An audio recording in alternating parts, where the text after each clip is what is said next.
At my brother's 20th birthday, my mother raised her glass. "A toast," she said, "to our golden boy, and to his sister who will buy him the BMW he deserves." Laughter burst around the backyard like applause. My father nodded. My brother smirked. Even the neighbors smiled, thinking it was a joke. It wasn't. I felt the sting before the glass hit the table. My pulse slowed, my smile froze, and for the first time I saw them exactly as they were, beautiful, cruel, and certain I'd never fight back. They were wrong. Because the next call they got wasn't from me, it was from my lawyer. Welcome to Fear Litigation Stories. I share new life stories here every day, and I'd really appreciate it if you hit subscribe and liked the video. Drop a comment below telling me where you're watching from and what time it is for you right now. I read every single one, and it helps me feel less alone. From the street, our house looked like something out of a real estate ad. White walls, trimmed hedges, a flag that caught the wind just right. Strangers would smile and say, "What a lovely family." They didn't see the silence underneath the paint.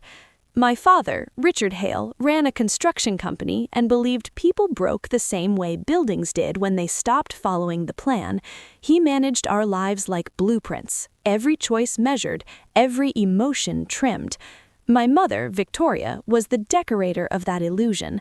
She spoke softly, smiled beautifully, and made cruelty sound like care. "I only want what's best for you," she'd say right before deciding it for me. My brother, Aiden, was the golden project they built everything around. From his first football trophy to his college acceptance letter, the house revolved around his victories. My father called him the Hale Legacy. My mother called him the reason we worked so hard. They never said what I was, but I understood. Someone had to hold the spotlight steady while he stood in it. When my grandfather, Harold Rowan, passed away, he left me something that didn't fit their blueprint, a personal trust fund. It wasn't huge, but it was mine, released only when I turned 24, or earlier if I faced hardship. Grandpa had whispered once, "Freedom needs a backup plan." I didn't realize how right he was. I was 19 when I learned about it. My father called the idea unnecessary. My mother smiled thinly and said, "Families don't keep secrets." But after that day, they began to treat me like a safety deposit box that could talk. At 22, I was finishing my creative writing degree and working part-time at the public library. Every evening I'd come home to find Aiden at the kitchen counter with friends, loud and careless. "Jen, grab us some chips," he'd shout, and I'd do it without thinking. Peace was easier than confrontation. My father admired his confidence, even when it bordered on arrogance. My mother adored him openly. "He has your father's fire," she told me once, "and your patience, dear, the perfect mix." Then she laughed softly like it was a compliment. After Grandpa's death, my parents became obsessed with legacy. My father framed old photos of him shaking hands with local officials. My mother hosted charity brunches in his name. They never mentioned grief, only image. Then one night, as she arranged flowers for yet another event, my mother said casually, "You know, Aiden's turning 20 soon. It would be so meaningful if you used your trust to buy him something special." I laughed, thinking it was a joke. She didn't. A few days later, I found a glossy car brochure on her desk. BMW 3 Series, gift-ready packages. My name was scribbled on a post-it stuck to the cover. When I confronted her, she smiled as if I'd misunderstood. "It's just an idea," she said, "for family harmony." Harmony. That word hung in the air like perfume. Sweet, suffocating.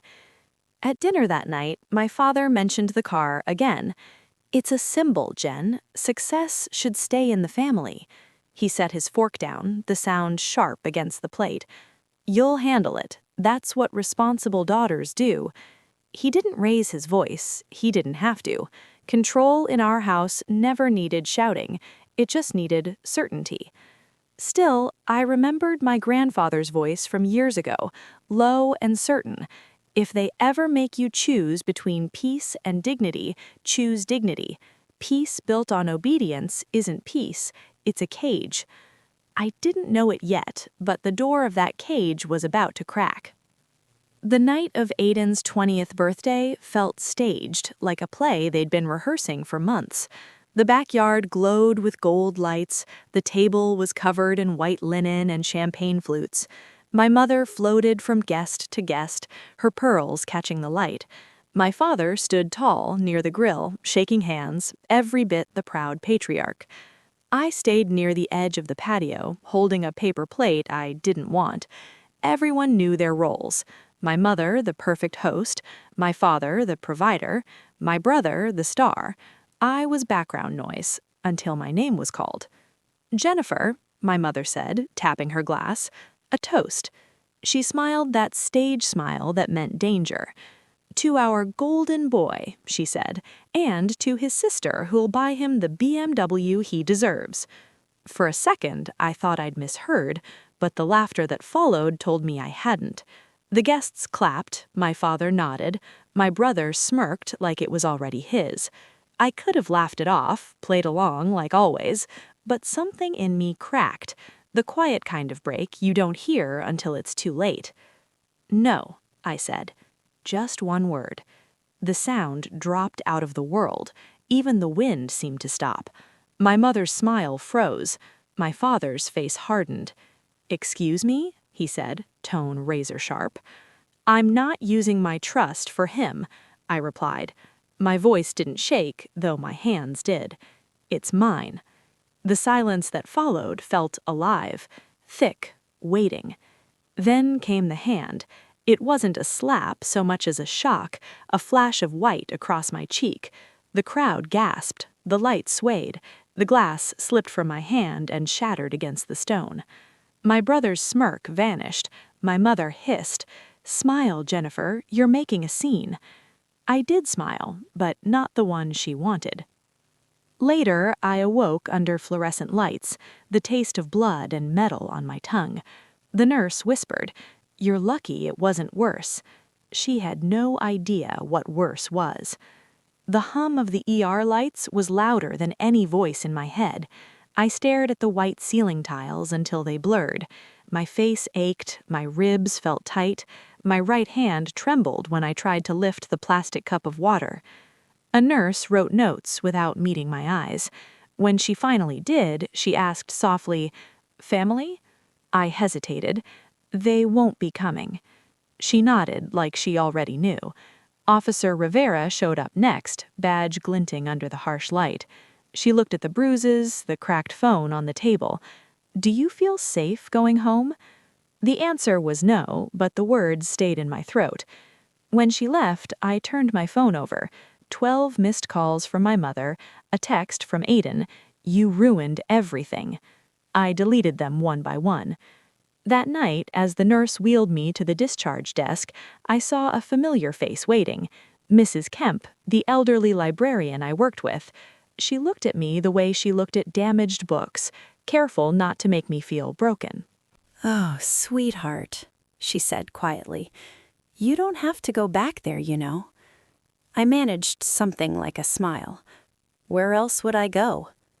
She slipped a small card into my hand. "There's help, legal help, people who know what to do when families cross lines they shouldn't." Later, in her car, she drove me to a budget motel near the highway. She didn't ask questions. She just handed me her extra charger, told me to rest, and promised to check in the morning. When she left, the silence felt heavy but clean. For the first time in years, no one was telling me what to do. I opened my laptop. I had copied everything months ago: statements, payments, transfers from my grandfather's trust. I didn't even know why I'd done it back then, just a quiet instinct that someday I'd need proof. I scrolled through the files, each line of numbers glowing cold and perfect. My parents had used my trust for vacations, home renovations, donations that looped straight back to my father's business accounts. There it was, evidence of theft wrapped in family loyalty. I remembered Grandpa's voice, raspy but firm. "Freedom needs a backup plan, Jenny. Keep yours safe." I opened a new email and typed a name I hadn't said aloud in years. Rowan and Associates, my grandfather's lawyer. It was past midnight, but I sent everything. The documents, the photos, even the hospital discharge papers. Subject line, I think my grandfather expected this. I didn't expect a reply right away, but at 3:17 a.m. my phone lit up. Rowan, you did the right thing. There's a clause for this. Hardship. We'll move fast. Don't go home. For the first time since the slap, my chest loosened. At sunrise, I stood outside the motel. The air was cold, the sky just starting to tint blue. I watched people drive to work, coffee cups in hand, their lives moving forward. I'd been stuck in place so long, I'd forgotten what forward felt like. When Rowan called that afternoon, his voice was calm, deliberate. Jennifer, I'm activating the hardship clause. It transfers full control of the trust to you and freezes any access from your parents. I pressed the phone closer. Is that legal? It's what your grandfather wanted. He said he put it there in case you ever needed protection from them. Protection. The word hit harder than the slap. By evening, Rowan had arranged a temporary restraining order. Officer Rivera called back, confirming the paperwork was in motion. You've got a window of safety now. Use it. I spent the night in the motel bathroom washing the blood from my hair, watching it swirl down the drain. The mirror showed someone new. Tired, yes, but awake. When Mrs. Kemp brought breakfast the next morning, I told her everything. She listened without interrupting, then squeezed my hand. You're doing something most people never dare to do. You're drawing a line. That afternoon, I signed the final form. Rowan sent an emergency request for enforcement of trust control and physical protection. My signature looked steadier than I felt. They thought sending me to the ER would break me. They didn't realize it would be the place I learned how to rebuild. I turned off my phone, closed the motel blinds, and whispered into the quiet. This time, they don't get to decide what happens next. The next afternoon, the Hale house looked exactly the same. Manicured lawn, white fence, flags swaying gently in the breeze. You'd never guess that inside, the picture-perfect family was scrambling to keep its story straight. From the living room window, Richard Hale's reflection stared back at him. Damage control, he muttered. We tell people she overreacted, emotional, unstable. Victoria stood near the fireplace, clutching a tissue she didn't need. What if someone posts about the party? The neighbors saw. Then we deny it. Our name is still good in this town. Aiden scrolled through his phone on the couch, jaw tight. She made us look bad, Dad. She'll come crawling back. She always does. He was wrong. Because just then, the doorbell rang. Victoria adjusted her sweater, composing herself before opening the door. She froze. Standing there was Jennifer, face calm, hair pulled back, a small folder in her hand. Beside her stood a man in a dark gray suit. Rowan. Jennifer, her mother said, softly, almost rehearsed. You should have called. I did. You hung up. Richard appeared behind her, voice low and cutting. You had the entire town talking. Do you even understand what you've done to us? Jennifer looked past him, scanning the living room, the perfect furniture, the photos, the life she was never allowed to touch. Then she set the folder on the marble coffee table. Rowan spoke first. Mr. and Mrs. Hale, I'm Harold Rowan's estate attorney. I represent your daughter regarding her trust. Richard's laugh was short and bitter. Her trust. We've been managing that for years. Not anymore, Rowan said calmly. He opened the folder and pulled out the stamped document. Under the hardship clause in Harold Rowan's trust, full control and ownership have been transferred to Miss Jennifer Hale effective immediately. You no longer have access to or authority over any associated accounts. The words hung like a sentence being passed. Victoria's hands shook. You can't just... Richard's face flushed deep red. This is ridiculous. You're manipulating her. Rowan didn't flinch. All transactions made without her consent are being reviewed by the court. Misuse of trust assets constitutes financial abuse, a serious offense. Aiden stood up abruptly. You're not suing your own parents, Jen. Jennifer turned to him, voice steady. You used the card last month for your tuition. That wasn't yours either. He blinked. Dad said it was fine. I know. That's the problem. Her mother tried the soft, tearful tone. Honey, please, we're family. Let's not destroy ourselves over money. Richard's face flushed deep red. This is ridiculous. You're manipulating her. Rowan didn't flinch. All transactions made without her consent are being reviewed by the court. Misuse of trust assets constitutes financial abuse, a serious offense. Aiden stood abruptly. You're not suing your own parents, Jen? Jennifer turned to him, voice steady. You used the card last month for your tuition. That wasn't yours either. He blinked. Dad said it was fine. I know. That's the problem. Her mother tried the soft, tearful tone.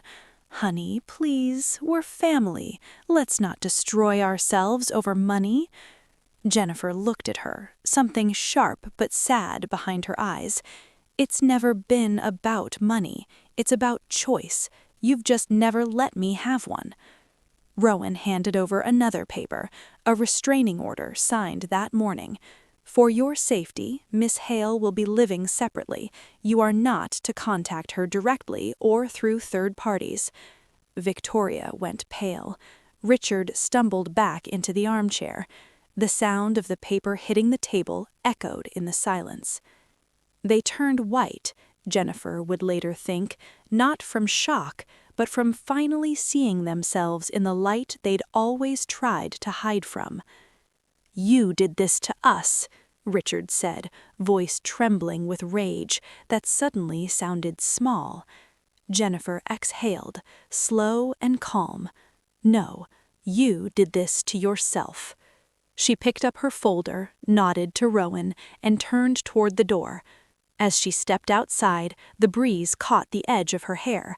The sun was sharp but warm, the kind that didn't burn. Inside, her parents' voices rose, anger, denial, fear, but they were fading. Rowan held the door open. You all right? Jennifer smiled faintly. For the first time? Yeah. He nodded. You know, your grandfather would have been proud. She looked back at the house one last time. The perfect facade gleamed in the sunlight, beautiful and hollow. They thought I'd never fight back, she said quietly. But I didn't need to scream. I just needed proof. And with that, she walked down the front steps, not away from them, but toward herself. The next few weeks felt unreal, like waking from a long, vivid nightmare and adjusting to daylight. My new apartment on Maple Street was small, bare walls, second-hand furniture, but every sound inside it belonged to me. No footsteps pacing behind closed doors, no voices reminding me to smile, just the quiet hum of freedom. Each morning, sunlight crept through the thin curtains and painted the room gold. I'd make coffee, sit by the window, and breathe in the smell of rain-soaked pavement. For the first time, I didn't feel the need to rush anywhere. There were no roles left to play. The headlines came and went. Legal business owner investigated for trust misuse. The article never mentioned names, but everyone knew.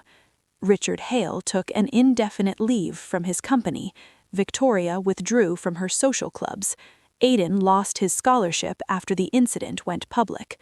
Rowan sent the final notice a week later, confirmation that the trust was now solely under my name. The paper felt heavy in my hands, not because of money, but because of what it symbolized, my grandfather's faith finally fulfilled. I thought about calling Mrs. Kemp to tell her I was safe, but when I picked up the phone, I hesitated. Some people save you just by showing you the exit. You don't have to drag them into what follows. Instead, I opened a blank document on my laptop. At the top, I typed, "The Cost of Silence." The story wasn't just about them, it was about me and every person who had ever mistaken obedience for peace. That night, as I watched the city lights flicker beyond my window, I realized I didn't hate my family anymore. Hate was still a kind of tether, and I was finally free. For years, I believed silence made me weak. Now it sounded like strength, the kind that doesn't need witnesses to be real. I closed my laptop, took one last sip of cold coffee, and whispered to the empty room, "This is what freedom feels like." They raised their glasses to my obedience. Now I raise mine to my freedom. I don't live in that house anymore, but sometimes when the wind shifts, I still hear echoes of that night, the glass breaking, the moment I finally said no. It doesn't hurt the way it used to. It just reminds me that every ending starts with one person deciding they've had enough. I thought taking back my trust fund was revenge. It wasn't. It was survival. It was proof that peace can be louder than pain if you stop apologizing for wanting it. If you've ever been told to keep quiet, remember, your silence isn't their property. Speak, walk, rebuild, even if your voice shakes. And if this story sounds like yours, tell it.